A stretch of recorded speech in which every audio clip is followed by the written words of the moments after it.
আমাদের 1300 না, যদি 13 টাকা পাওয়া যায় 13 টাকা দিয়ে ওনাকে ডিসমিস করা হবে, যদি 13,000 পাওয়া যায় তো আমরা উনি যে হাঁসের কথা আমার কাছে বলছিল যে স্যার আমার হাঁস আমাকে দিয়ে আমার টাকা নিয়ে যান।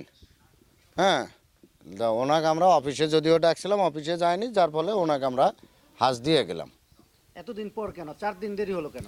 এতদিন বলতে আমরা তো গতকাল না পরশু দিন সম্ভবত বৃহস্পতিবার না কিবার সরি আমার স্মরণ নেই, আমরা যখন ওনার কাছে আসছিলাম বিষয়টা তদন্ত করার জন্য যে আসলেও কি উনি স্বেচ্ছায় বিক্রি করছে না আমাদের স্টাফ ক্রয় করছে, এইটা আসলে জানতে যখন ওনার কাছে আসলাম তখন উনি বলছিল যে স্যার আমার হাঁস দিয়ে আপনাদের টাকা আপনারা নিয়ে যান, ফলে ওনার হাঁস আমরা দিতে আসছি। আচ্ছা, উনি কি বলছিল তখন, যে আপনারা যখন তদন্তে আসছেন তখন কি বলছিল, যে হাঁস ক্রয় করছে নাকি উনি জোর করে নিছে?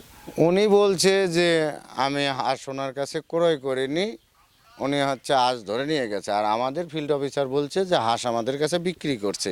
যখন আমি এখানে তদন্তে আসলাম তখন জানতে পারছি ওনার কাছে এখন ওনার সঞ্চয় টঞ্চয় দিয়ে কেটে ছিঁড়ে অর্থাৎ সদস্য পদ প্রত্যাহার করলে 1320 টাকা পাওয়া যাবে।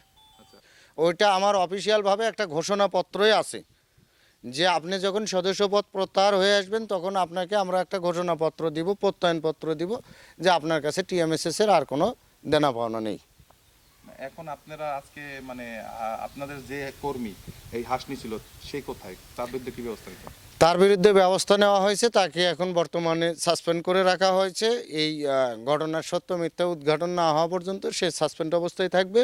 যদি ঘটনা তার পক্ষে সত্য হয় তাহলে হয়তো তাকে আবার চাকরিতে ফেরত মানে বহাল রাখা হবে, যদি না হয় তাহলে প্রতিষ্ঠান বা প্রশাসনিকভাবে যে ব্যবস্থা নেবে সেটাই গ্রহণ করা হবে, এটাতে আমার কোনো হাত নেই। কাকে? সে কে, সেই লোকটা কে? সেটা হচ্ছে মেজবাউদ্দিন, যে ফিল্ড অফিসার। মেজবা না ফিরোজ?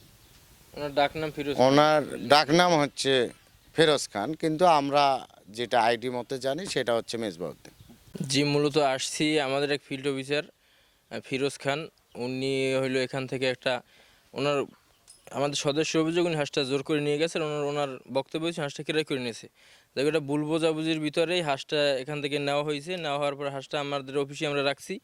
পরে আমাদের বরিশাল জোন প্রধান মহোদয়, প্রশাসনিক কর্মকর্তা, তারপর মাদারীপুরের জোন প্রধান মহোদয় তারা আসছে। আসার পরে এখানে ওনার বাড়িতেও আসছেন, ওদের সাথে কথা হয়েছে, আরও সদস্যের সাথে কথা হয়েছে। এই সব কিছু কথার ভিত্তিতে আজকে আমরা যখন ফিল্ডে তখন ম্যানেজার স্যার জানাইছে যে ওই হাঁসটা ফেরত দিয়ে আসতে হবে, স্যারের নির্দেশ। পরে আমাদের ডমিন মহোদয়ের নির্দেশে আমরা আসলে হাঁসটা ফেরত দিয়ে যাওয়ার জন্য আসছি। আমার শাশুড়ি অসুস্থ ছিল বিধায় আমি এই টাকাটা দিতে পারি নাই, তার কারণে তারা জোর করে হাঁস নিয়ে যায়। এবং আমার মেয়ের অনেক আদরের হাঁস ছিল, ও বাড়িতে এসে হাঁস না দেখা 2 দিন যাবৎ আজকে 4 দিন হাঁস নেয়, 4 দিন পর্যন্ত অনেক কান্নাকাটি করছে, ভাত খায় নাই।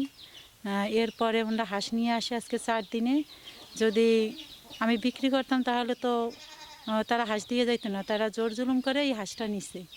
আজকে আমার এরকম করছে, আগামীতে যেন আর কারোর সাথে এরকম না করে। প্রথমত আমি বলি, টিএমএস নামে কোনো এনজিও আগল ধরে থেকে নিবন্ধনকৃত না। এনজিও বিষয়ক সমন্বয়ক যিনি সভাপতি আছেন কাজল দাসের সাথে আমার কথা হয়েছে, উনি বলেছেন যে ওইটা গৌরনদী থেকে নিবন্ধনকৃত, এখানে আমাদের কার্যক্রম করার তার বৈধ অনুমোদন নেই। তারপর যদি করে থাকে তাহলে আমরা ইউনো স্যারের মাধ্যমে কথা বলে তাদের ডেকে এনে আমরা বলবো যে কেন এখানে কার্যক্রম চালায়। আর যেটা বললেন যে হাঁস নিয়ে গেছে, এটা তো একজন পাবলিক হিসেবে আমি এটা বলতে পারি এটা অবৈধ, এবং এটা কোনোভাবেই সে নিতে পারেন না। তিনি তার কিস্তির বদলে তার ঘর থেকে যে কোনো, শুধু হাঁস না, যে কোনো মালামাল নেওয়াটাও এটা অবৈধ হিসেবে আমি গণ্য করি। সে যদি ইউনো বরাবর যদি অভিযোগ দেন তাহলে হয়তো ইউনো স্যারের মাধ্যমে তার বিরুদ্ধে পদক্ষেপ নেওয়া যেত।